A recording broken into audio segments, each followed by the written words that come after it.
So next जो हम right discuss कर रहे हैं, that is next fourth right is the right to full opportunity for play and recreation. Yes of course. So बच्चों की overall growth के लिए, जिसे हम होलिस्टिक ग्रोथ कहते हैं, फिजिकल, मेंटल एंड इमोशनल, उसमें खेलना कूदना, स्पोर्ट्स में पार्टिसिपेट करना, ये बहुत ही इम्पॉर्टेंट है। क्यों? क्योंकि स्पोर्ट्स से सिर्फ वो एक फिज़िकल एक्टिविटी ही नहीं करते, उनमें सोशल इंटरेक्शन, पंक्चुअलिटी, लाइफ में कहीं पे भी जाना है, कोई काम करना है हमें, उसको हम टाइम पे कर सकें। और अगर कोई जीत होती है हमारी या हारते हैं हम, तो उसको हमने कैसे मीट करना है, मतलब कैसे डील करना है किसी भी प्रकार की लाइफ में। अगर विक्ट्री मिलती है या तुम लूज़ कर देते हो किसी भी गेम को, ठीक है, तो ये चीज़ें बच्चों के लिए बहुत ज़रूरी हैं। हम सब ये पढ़ तो लेते हैं लेकिन इसको इम्प्लीमेंट नहीं करते, तो ये इसकी इम्प्लीमेंटेशन होना बहुत ज़रूरी है बच्चे की ओवरऑल ग्रोथ एंड डेवलपमेंट के लिए। नेक्स्ट जो राइट है that is very common, I think, that is right to name and nationality. Of course, अगर कोई बच्चा कहीं पे भी पैदा हुआ है, जिस देश में, जिस स्टेट में, तो वहाँ पे उसको जो पेरेंट्स हैं नाम देते हैं, नेशनैलिटी उसके साथ जुड़ जाती है। अब इसकी ज़रूरत उसे कहाँ पड़ती है?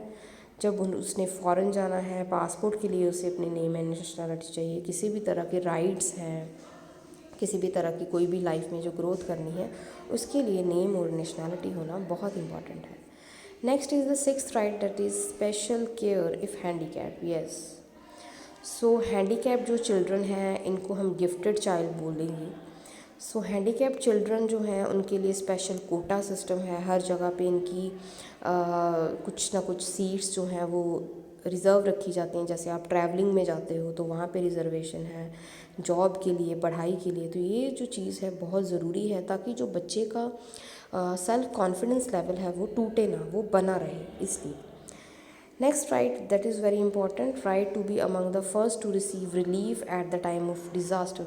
अब आप सब लोगों ने टाइटैनिक मूवी ज़रूर देखी होगी। उसमें जो जितनी भी फीमेल्स हैं और बच्चे हैं, उनको सबसे पहले टाइटैनिक शिप से, छोटी छोटी शिप से बाहर इवैक्यूएट किया जाता है, सो दैट कि जो मदर्स हैं वो आगे और बच्चों को पैदा कर सके, और जो बच्चे हैं वो किसी भी कंट्री के फ्यूचर हैं, इसलिए।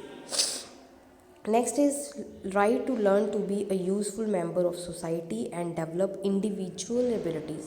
अब यहाँ पे हम इंडिविजुअल एबिलिटीज़ को डेवलप क्यों करना चाहते हैं? ताकि हर एक बच्चा जो है उसमें स्किल्स हो सकें किसी भी नई चीज़ को सीखने के लिए, जिससे वो सोसाइटी में कुछ ना कुछ वापस कर सके। जैसे हम सोसाइटी से सब कुछ ले रहे हैं, हम एजुकेशन ले रहे हैं, हम फूड ले रहे हैं, लेकिन हम उस सोसाइटी को वापस क्या दे रहे हैं? That is very important. Next is right to be brought up in the spirit of understanding, tolerance, peace and universal brotherhood. तो दोस्तों, आजकल आपको पता है वॉर, आपस में देश या कंट्रीज़ जो हैं वो बहुत लड़ झगड़ रही हैं, बहुत सारे टेररिज्म वगैरह हो रहा है। सो बच्चों को हमें स्टार्टिंग से ही सिखाना चाहिए कि हम सब एक हैं, यूनिवर्सल लेवल पे हम एक हैं। हमारे में अगर कोई गुस्सा करता है, कोई डांटता है, तो हमें टॉलरेट करना आना चाहिए। और पीस ऑफ माइंड है, जो वर्ल्ड में जो पीस हमने फैलाना है, वो सबसे इम्पॉर्टेंट चीज़ है। तो मानिए जिस कंट्री में बच्चों को ये सब चीज़ें सिखाई जाएंगी, वो कंट्री कभी भी पीछे नहीं रह सकती। सो लास्ट जो राइट है, जो हम सबको मानना चाहिए, कि जितने भी 9 राइट्स हैं, ये किसी भी प्रकार की भेदभाव से मुक्त हैं।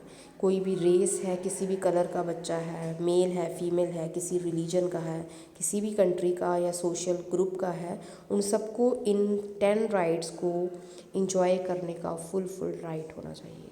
So that's all with the today's topic. Thank you so much.